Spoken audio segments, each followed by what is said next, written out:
Week 39 has passed in trend trading.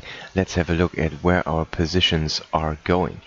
What you see here is the CFD of the Nasdaq, and when we take a look at the last week's close, we can see it closed higher than it opened, and we can see it's higher than the previous week as well, which means the marked breakout levels are still at work. We are long in this market, and we are holding on to the position until we get a fractal inside the balance zone to move our stop right up tight. We do have one right here where the market dipped into the balance zone. It was touching it a little bit and then zoomed right out again. This is what we want to see in a trend kind of scenario. This was 3 weeks ago, 4 weeks ago, and now we are higher, closing at all-time highs. There is no reason to be going short or anything in this market. Instead, you should hold on to your long positions. The scenario is not quite as clear in the Dow Jones index. We are trading inside of the balance zone. The red line, the middle part of the area where price wants to be, has been the demand level or the support level where price has failed so far. This week also dipped below it, right below that breakout level here, and we are closing higher now at the top of the balance zone. Let's see if this market is able to continue to the upside.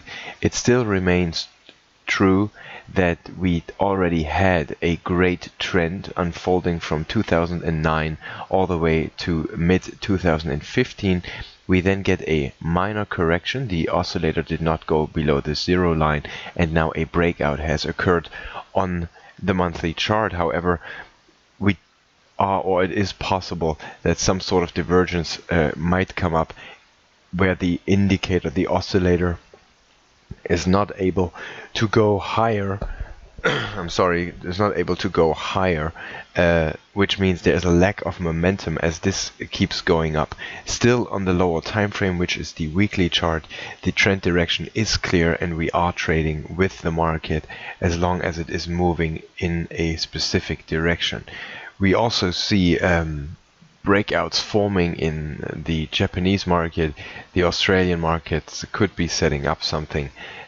Really slow are the European markets, the DAX or the Euro stocks. They also broke out, but they are similar to this Dow Jones situation, not as clear. We did not yet see in those markets a clear sign of breakout and follow through after the breakout. So we'll have to wait if this will be successful. Let's take a look at gold. Always interesting, but really quite the patience game here in the past couple of weeks. As you can see in this area, we have come slightly into the balance zone. There is no real rapid market action to the downside. Instead, we have a fractal formed here 2 weeks ago. This week has been weaker again. We don't know if this fractal will get penetrated. This is right at the $1,300 area.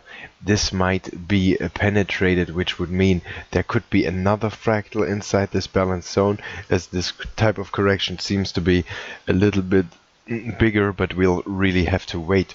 Make sure your stop is well below this 1300 area so that you are stopped out if we really see this market coming down, but you don't want to be stopped out too soon. So keeping your stop somewhere at a 1280, between 1280 and 1290 level would probably be a good idea, and then this market could turn around. Let's see. The British pound Australian has been subject of our analysis in the past couple of weeks as well. We have a downtrend going on, and it's moving pretty nicely. These are the breakout entries for short positions, and we have a fractal now being formed inside the balance zone when the market came up from down here, moving into it but failing inside the balance zone, and now it continues lower. Not a lot of stuff happened this week. We're just letting it run. We don't care what the candles look like as they are trading in a clear trend. We do have a new stop location above that fractal, and we're just holding on to the short position. With this kind of trend continuation, we see that we are really breaking through this sort of area here on the left side, which is the previous demand level. As prices can continue down, as they are able to do that, we are really looking for the next important area where we see a lot of buyers coming in and ending that trend, and that would be somewhere down here in that area. We will probably hit 145 at some point. Right now we're trading at 169, so that is quite some there's quite some space left for this market to move. It will take quite a lot of patience though until we can reach that. Usually big trends on the weekly chart will take around a year to unfold, so this is still in a pretty early stage if you want. However, it's working out. Let's stick to that position. The euro is not even worth mentioning. Actually, here we have another week that didn't go anywhere. We are still trading on top of the balance zone. The breakout happened here. The stop is above that fractal. Maybe it will be hit as this market just doesn't get going. It hasn't been able to get going. If you take a look at the daily, you can see that there was the spike down, but immediately price trades back up into the balance zone because it's not ready yet to move further down. We'll see if that happens. When that happens, we'll just have to hold on. If we get stopped out, we have a new breakout level right below here already, and we have a chance to get in short if this market continues down.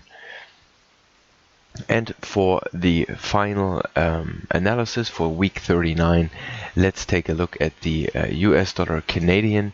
Here we do have our previous uptrend.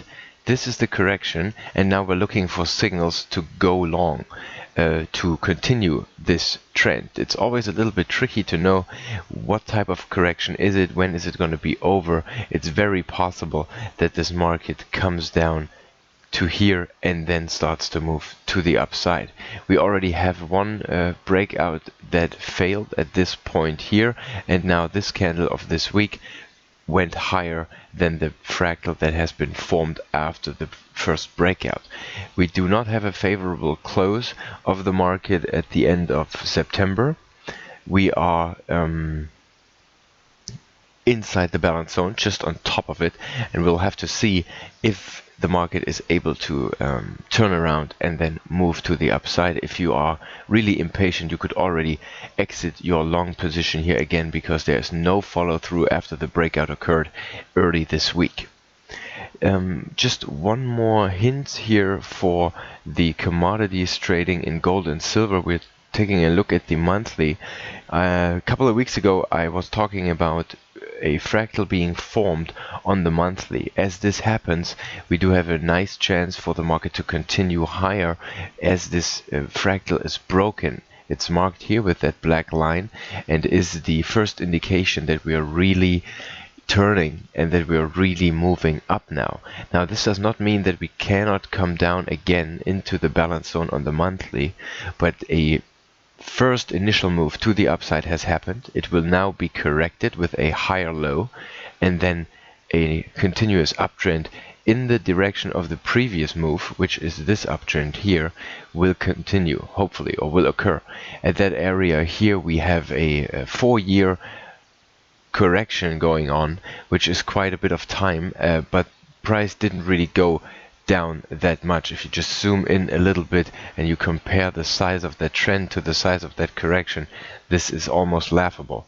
So this kind of supports also that this really is a correction and we're not in a trend to the downside in gold. And with this fractal here being formed now at the end of September, we do have, if it is broken, a nice chance for this to move higher and continue a trend on the monthly, which would mean that the overall time frame is up, and that would mean for the coming years there's only one way or one direction in which you want to trade gold.